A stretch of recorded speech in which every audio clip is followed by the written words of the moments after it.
PGT के लिए आपके पास एक तो कॉमन पेपर हो गया, जिसमें कॉमन पेपर में क्या रहेगा आपके पास 80 मार्क्स का आपके पास सब्जेक्ट से रिलेटेड रहेगा, 70 का सब्जेक्ट और 10 मार्क्स का उसकी पेडागोजी।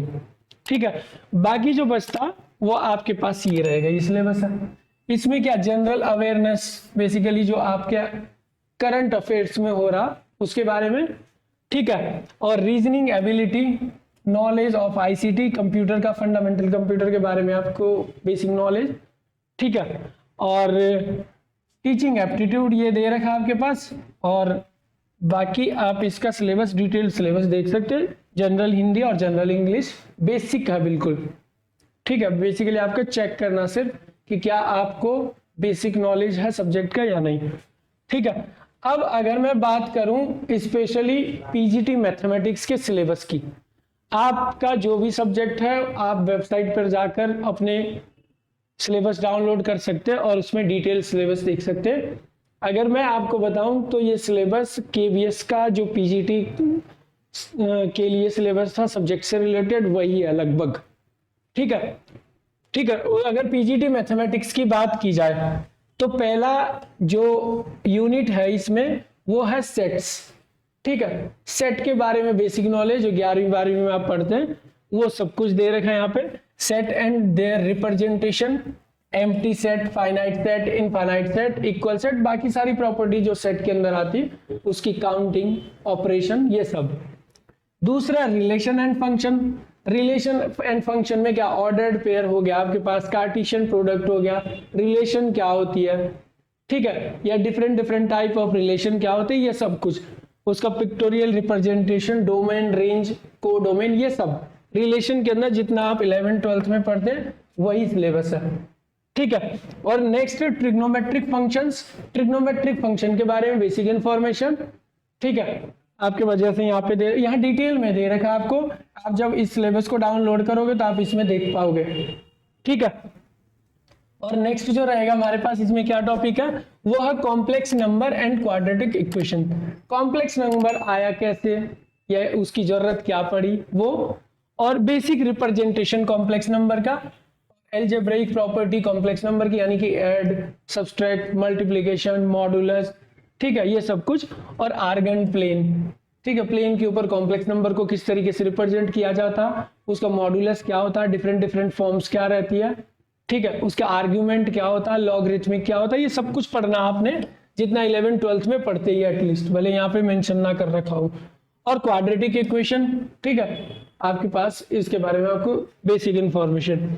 लीनियर इनइक्वालिटीज, ठीक है, और नेक्स्ट क्या, permutation and combination, 11th class में रहता, आप इसको आराम से, fundamental principle of counting, factorial N, ठीक है, परमुटेशन एंड कॉम्बिनेशन, ये सब कुछ रहेगा आपके पास।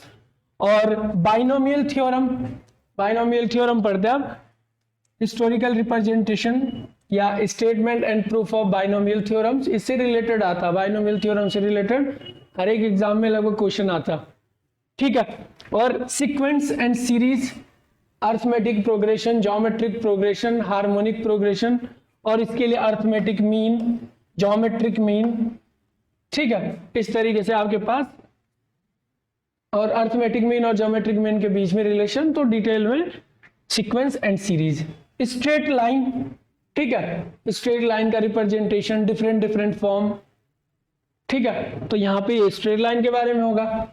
और नेक्स्ट क्या होगा हमारे पास, कोनिक सेक्शन, ठीक है, कोनिक सेक्शन में आप क्या क्या पढ़ते हैं, पैराबोला, एलिप्स, हाइपरबोला, ये सब कुछ जो भी रहेगा, सर्कल रहेगा आपके पास, इनके डिफरेंट फॉर्म्स और इनकी टेंजेंसी, यानी कि एक टेंजेंट है, नॉर्मल है, ये सब कुछ ये आप कवर करते हैं कोनिक सेक्शन में। Introduction of 3 dimensional geometry, basically आपको 3 डायमेंशन ज्योमेट्री को बस उसका इंट्रोडक्शन पढ़ना, यानी कि रिप्रेजेंटेशन 3 डायमेंशनल प्लेन के ऊपर आपका नंबर को किस तरीके से रिप्रेजेंट किया जाता है, 2 पॉइंट के बीच की डिस्टेंस क्या होती है, ये सब कुछ पूछा, कोऑर्डिनेट पॉइंट्स और डिस्टेंस बिटवीन 2 पॉइंट्स। ठीक है, और नेक्स्ट क्या रहेगा, लिमिट एंड डेरिवेटिव, कैलकुलस से आपके पास ये टॉपिक, और इसमें लिमिट एंड डेरिवेटिव के बारे में डिटेल में आपको ये टॉपिक दे रखे सब कुछ, आप इनको पढ़ो। अगर आप इस सिलेबस को मिलाओगे केबीएस से या किसी भी स्टेट का जो पीजीटी का एग्जाम रहेगा तो उसमें ये सब कुछ कवर हो जाता, ठीक है। लेकिन केबीएस का तो ये एग्जैक्टली यही है सिलेबस। और नेक्स्ट है स्टैटिक्स, बेसिक स्टैटिक्स, ठीक है, जो आप बेसिक क्लास में पढ़ते, range, mean, deviation, variance and standard deviation, ये सब, ठीक है। और प्रोबेबिलिटी जो 12th क्लास में पढ़ते हैं, ठीक है, ये सब कुछ। नेक्स्ट क्या है इसमें, रिलेशन एंड फंक्शन, जैसा हमने पहले बात की थी, डिफरेंट, जैसे यहाँ पे क्या मेंशन कर रखा, रिफ्लेक्सिव, सिमेट्रिक, ट्रांजिटिव और इक्विवेलेंस रिलेशंस, इसके बारे में।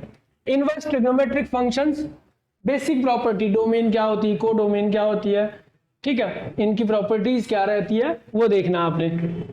ग्राफ उनके, ठीक है, 1 1 बनते हैं, ऑन 2 बनते हैं, या इस तरीके से जो भी रहेगा आपके पास। फिर नेक्स्ट है मैट्रिक्स।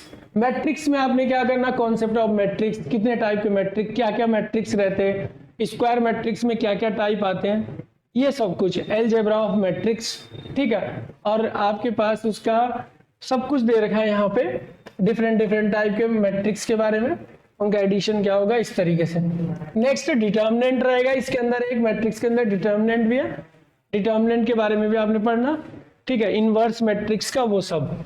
नेक्स्ट इंटीग्रल, इंटीग्रल यानी कि इंटीग्रेशन, बेसिक इंटीग्रेशन ही दे रखा, ज्यादा ऐसा कुछ है नहीं, ठीक है। आपको 12th में जो भी इंटीग्रेशन दे रखा, बस उसको थोड़ा आईआईटी जेईई के मेंस एग्जाम के लेवल तक का आपने पढ़ना, उससे आपका काम हो जाएगा। सिर्फ एनसीईआरटी पढ़ के ही, एनसीईआरटी पढ़ना ही है 12th की बुक्स, लेकिन उतने से भी काम नहीं होता, आपको थोड़ा एक्स्ट्रा पढ़ना पड़ेगा। एप्लीकेशन ऑफ इंटीग्रल्स, ठीक है, एरिया अंडर द कर्व, आपने वो करना, क्योंकि यहाँ पे डबल और ट्रिपल इंटीग्रेशन दे नहीं रखा, सिंगल इंटीग्रेशन है, बेसिकली लाइन इंटीग्रेशन दे रखा है यहाँ पे, और उसमें आपने एरिया अंडर द कर्व निकालना। फिर डिफरेंशियल इक्वेशन, डेरिवेटिव क्या होता, फिर डेरिवेटिव आपके पास डिफरेंशियल इक्वेशन कैसे बनाता, या लीनियर और नॉन लीनियर कैसे डिफरेंशियल इक्वेशन होती है, डिफरेंशियल इक्वेशन एक ऑर्डर की है अगर तो उसके सॉल्यूशन किस तरीके से बनाए जाते हैं, वो सब कुछ दे रखा, ठीक है। तो इसमें भी ऐसा नहीं है कि ग्रेजुएशन लेवल तक जा रहा, सिर्फ 12th तक ही रखा। वेक्टर्स की अगर बात की जाए तो ये भी 12th के लेवल तक ही रखा, लेकिन आपको इसको थोड़ा और अच्छे से पढ़ना पड़ेगा।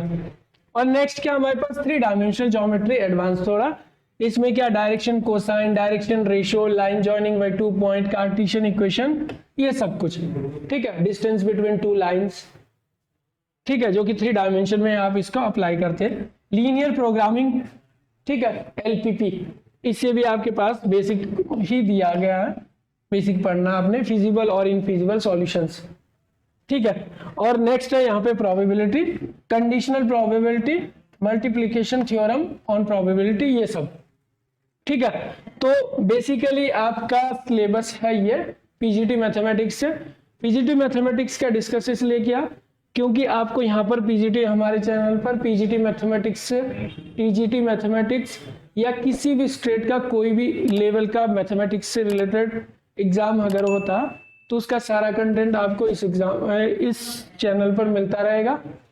अगर किसी को यूके टीजीटी यानी कि एलटी लेक्चरर AS2, ठीक है, इनके ऑनलाइन या ऑफलाइन क्लासेस लेनी है तो हमारे बैच चल रहे हैं ऑनलाइन और ऑफलाइन दोनों। और अगर आपको ये EMRS के लिए ज्वाइन करना तो ये हमारा होगा ऑनलाइन मोड में, ठीक है, इसके लिए हमारे पास ऑनलाइन बैच चल रहे हैं।